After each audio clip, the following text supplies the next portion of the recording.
And new at 6, a Texas couple is under felony indictment charged with scamming more than a dozen homeowners in a bogus construction scheme. Good evening, I'm Carla Wade. And I'm Ty Quinones. 13 Chief Investigator Darcy Spears first exposed this couple 7 years ago, and now their trail of alleged fraud may have finally caught up with them.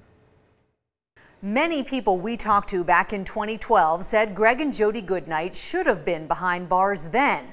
And if Nevada authorities had pursued what we exposed 7 years ago, there might not be a new group of victims in Texas. You know what? I'm done with this interview. I'm done with the interview.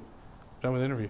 You know why? Because I don't trust you. We'll explain why Greg Goodnight stormed out of our interview in a minute. But first, meet the folks who don't trust him or his organization, Operation Show You Care. I think sometimes people use the troops and the military to their benefit. From Sam Boyd Stadium, we chose not to pursue working with them, and we definitely wouldn't take another meeting with them. To would-be vendors at their Troop Fest event. As of right now, we've got a lot of angry people. To know that someone's using, you know, that arm and really deceiving people. Debbie Resley feels deceived because she paid for a booth at Operation Show You Care's Troop Fest, a military concert meant to honor the troops, but the event never happened. Greg Goodnight's organization also made enemies by soliciting donations from local businesses using a bogus nonprofit tax ID number. Presenting himself as a non-profit organization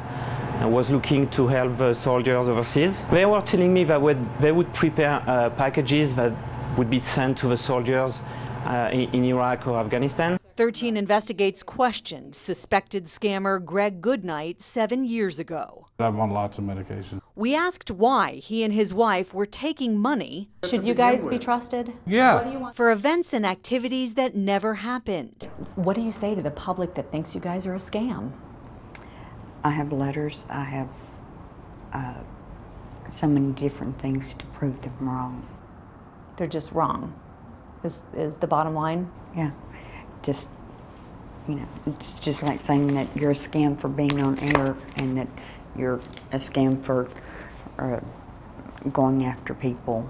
Well, I haven't taken anybody's money for an event that didn't happen. The Goodnights say they started Operation Show You Care in Texas back in 2008, and tips about their time there led our investigation back to the Lone Star State. Who's Josephine Fox? That's me. The court ordered her to pay a man almost $50,000 due to her acts of deceptive trade and breach of contract in a car deal that went south. That ain't got anything to do with the event.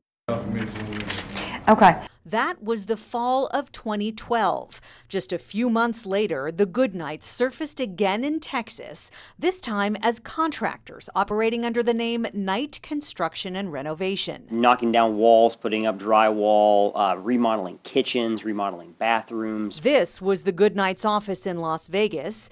In League City, Texas, it was a P.O. box in a strip mall. None of the projects were ever actually completed, and then the work that was done was subpar. Galveston County prosecutors say the couple took nearly $500,000 from 21 victims. Jody Goodnight is out on bail, but Greg is still in jail. Both are charged with securing construction contracts through deception. They're due back in court later this week. Darcy Spears, 13 Investigates.